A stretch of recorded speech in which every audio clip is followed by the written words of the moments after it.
Programang ito ay rated SPG, striktong patnubay at gabay ng magulang ang kailangan.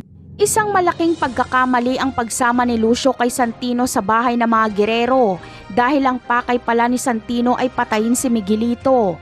Hinanap ni Santino si Miguelito at nakita niya ito sa kwarto nito. Nakabrief lang si Miguelito at agad niyang napansin na nandyan si Santino. Pinagbabaril siya ni Santino pero nakailag siya. At dito ay nakakuha na ng baril si Miguelito at nagkabarilan sila ni Santino. Agad na tinawag ni Miguelito ang kanyang mga tauhan kaya kinakailangan ng tumakas ni Santino. Pero bago siya umalis ay pinuntahan niya muna si Erica at isinama niya ito sa pagtakas. Naisahan ni Santino ang mga gerero. Hindi siya pwedeng basta-basta ipatugis ni Roberto dahil hawak ni Santino si Erica.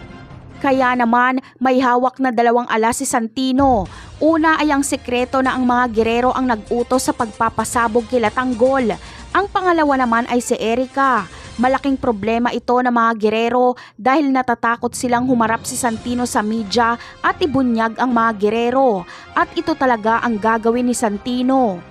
Sa ibang eksena naman ay pinagpipilitan ni Marites kay Tanggol na pamilya umano ni Tanggol ang mga gerero kaya itigil na nila ang away. Pero ikinagalit lang ito ni Tanggol dahil tila nakalimutan na ni Marites na gerero ang pumatay kay David. Hindi magbabago ang layunin ni Tanggol na ubusin ang mga gerero sa ayaw at sa gusto ni Marites.